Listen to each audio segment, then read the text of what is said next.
Welcome back to Broke Electronics. I'm Lee, and I'm so glad you could take some time out from your day to join me in this.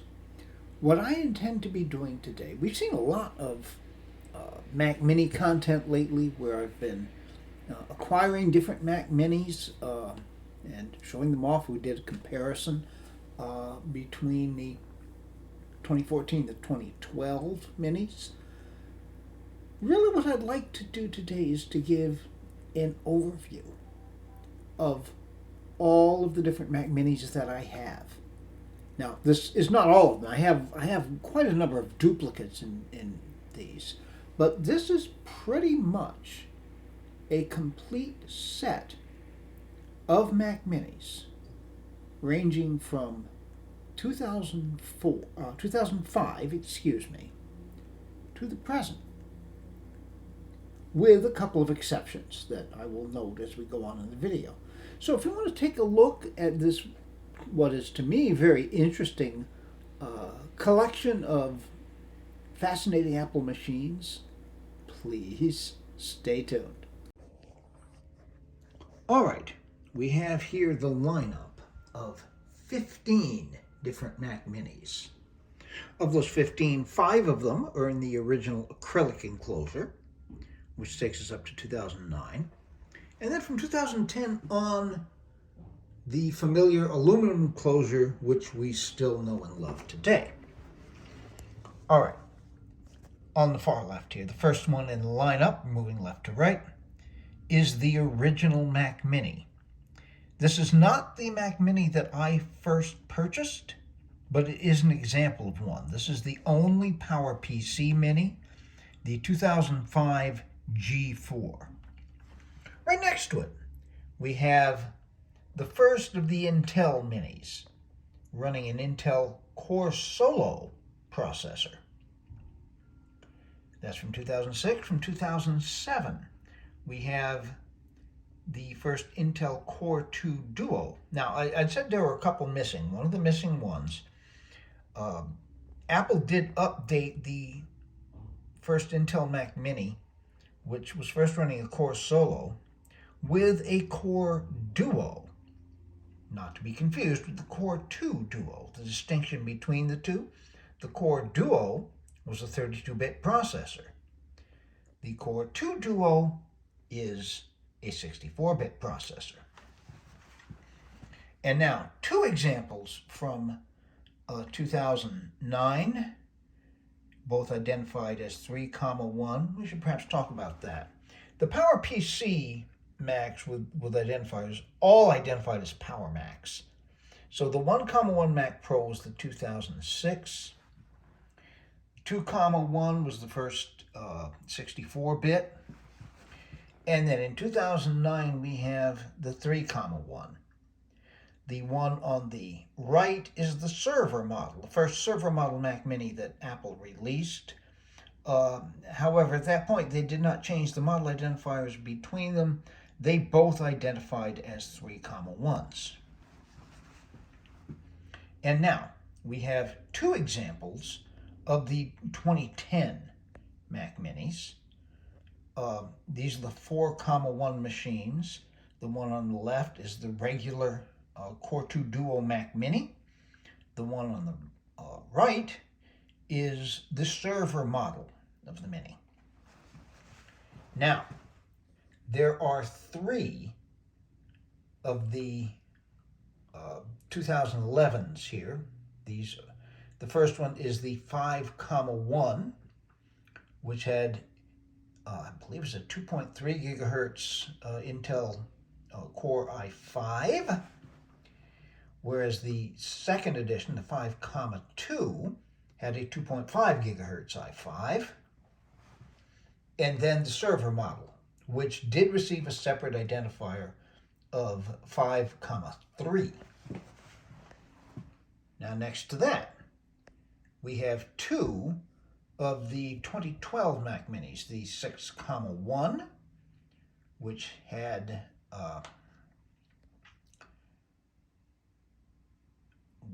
an Intel i5. I forget exactly what it ran, but next to that, We have the server model of the same thing. The big difference there, the 6,1 2012 was a dual core, whereas the server model was a quad core. All right. Now next to that, the 2014 Mac Mini. These last two, by the way, we've seen featured in recent videos. Okay. And then we move along. There are two Mac Minis to which I have left external drives. This is where Apple began its nefarious plan of soldering in the storage, so you could no longer upgrade storage, as you could in every Mac Mini up through and including 2014. Galls me. So the 2018, which is the space gray model there, actually only has 128 gigabyte SSD.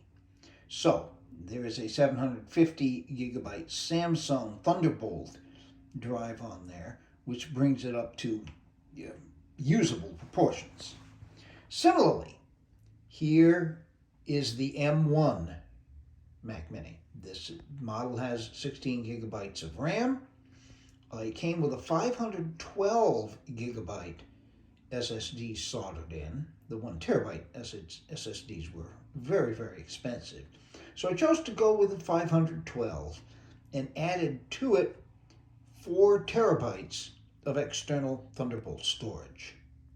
All right, so we're going to now take a look at these machines from different angles. Stay tuned. Okay, we're now looking at the front of the Minis. There's the G4, which has a sticker on it from a retirement community in New York State somewhere.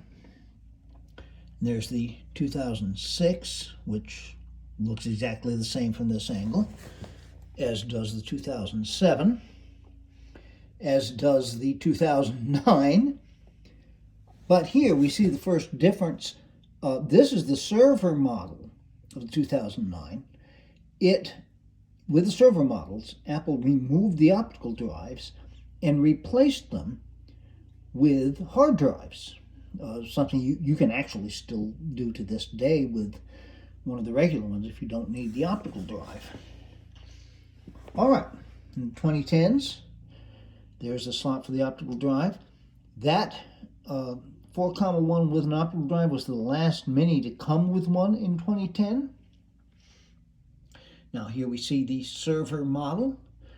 Again, no optical drive slot because the optical drive was removed in favor of the second hard drive. From 2011 on,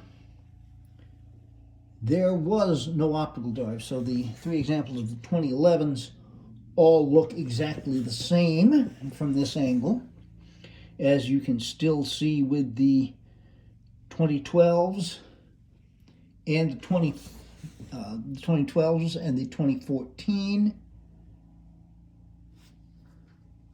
and the 2018 and 2020. All right, so we're going to take a look at the back angle. Stay tuned. All right, we're going to examine the back I/O. This is going to be a lot easier on the acrylic Minis since the back of them are white. Things show up a whole lot more easily. The power button, of course. Here's the power connector. Now, the acrylic Mac Minis all had external power bricks, so there's a proprietary connector to go in there. Ethernet. The G4 2005 Mac Mini was the only one that ever came with an internal modem.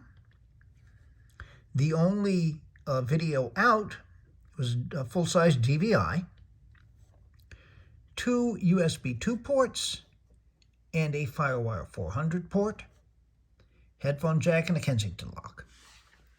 All right. Similar here, though not identical. This, of course, is the 2006 Core Solo. Power button, of course, same connector. Although the power supply was different, the connector was the same. Ethernet, note the lack of a modem. None of the others will have them. FireWire 400, they moved it to where the modem jack used to be. Again, our only video output is full-size DVI. They have now given us 4 USB 4 ports. I thought that the FireWire was good with one because you could daisy chain FireWire devices. Kensington lock. We now get a microphone jack as well as the headphone jack. All right. And we don't need to spend a lot of time with the 2007 because it is exactly the same. Now, the 2009s do differ. It starts out the same: power button, power connector, Ethernet, FireWire 800 instead of 400, which was quite an advance at that point. Twice as fast, and much, much faster than the USB 2. Now, we had, for the first time, 2 video outputs. You may recognize Mini DisplayPort, which we still run across from time to time today. This, less common. That's a Mini DVI. And Apple did sell adapters so you could connect either a full-size DVI monitor or a VGA monitor using that Mini DVI. Okay. We have now 5 USB 2 ports, Kensington lock, and of course the same microphone jack and headphone jack. And when we look here on the server model, that I/O is exactly the same. All right, moving on. Excuse me while I move down the line here. Moving to 2010. Power button, of course. The power cord connects in there. From 2010 on, all of the Minis have internal power supplies. Ethernet, FireWire 800. For the first time, we have an HDMI port making its appearance, as well as the well-known Mini DisplayPort. We get reduced to 4 USB 2 ports there. But they do give us an SD card reader. That's something, as well as the microphone and headphone jack.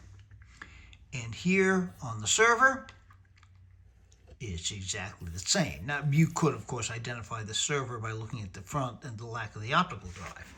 All right, now, in 2011, it looks the same. It's not exactly, but power button, power cord adapter, Ethernet, FireWire 800, HDMI.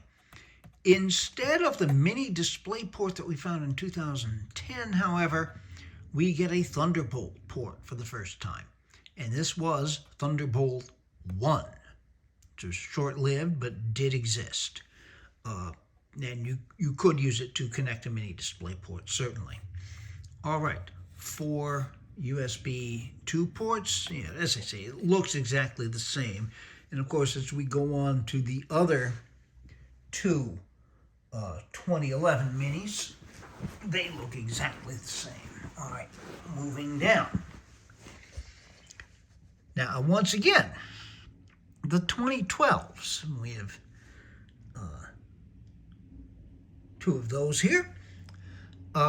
They look exactly the same as what we saw in the 2011s. You cannot identify them from looking, even with the Thunderbolt.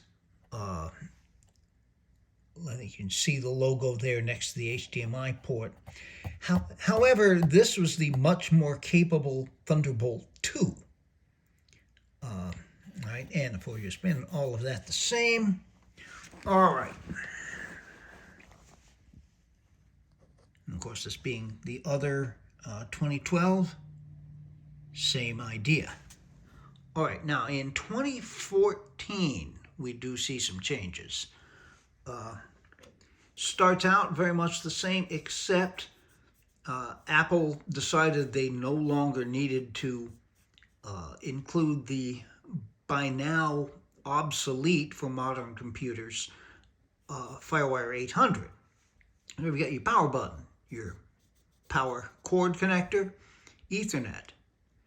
We have HDMI, 2 Thunderbolt 2 ports, okay, 4 USB 3 now, and actually the 2012s also had USB 3. I should make sure I point that out. And then, yes, SD card reader and the microphone and headphone jacks. In 2018, power button, power cord, Ethernet, 4, count them, 4 Thunderbolt 3 ports, which can of course be used either for USB-C or true Thunderbolt connections. HDMI, 2 USB 3 USB-A connectors, and they take away the microphone jack, giving us only a headphone jack, since with USB microphones, there's really no need to plug in with a jack. All right, and the N2 Mac Mini. Power cord, Ethernet. This is an odd decision. Why we only got 2 Thunderbolt ports as opposed to the 4 we had here. Obviously, they had room for them. HDMI, the 2 USB, and yes, still the headphone jack. Okay, so now where we're going to go from here. I think I'm going to do a separate dedicated videos, particularly since we have a Marcintosh coming up. So the G4 will get its own video, which I think it deserves as the starter of all of this. Then I will cover the 4 other acrylic Intel machines in a video. The 2010s, probably their own video. The 2011s, I don't know if they'll get their own video. The 2012s. Then the 3, what we could refer to as modern machines. Now, of course, I've done several videos recently on the 2012 server model and the 2014, but we can combine this and then take a look at the 2018 and the 2020. So anyway, that's the plan. I hope you'll want to join me for those videos as we go through our Mac Mini retrospective. But until that time, be good to other people. They need it and deserve it. Be good to yourselves. You need it. You deserve it. And in order for us to do good in this world today, we need to start by being good to ourselves. All right. Please take very, very good and careful care in these difficult times. We'll have those videos coming up. I've got a couple of other little Marcintosh things that we'll be dealing with. A lot more Mac Mini things, and some surprises in there, too. Till those things are available on the channel, this has been Broken Electronics.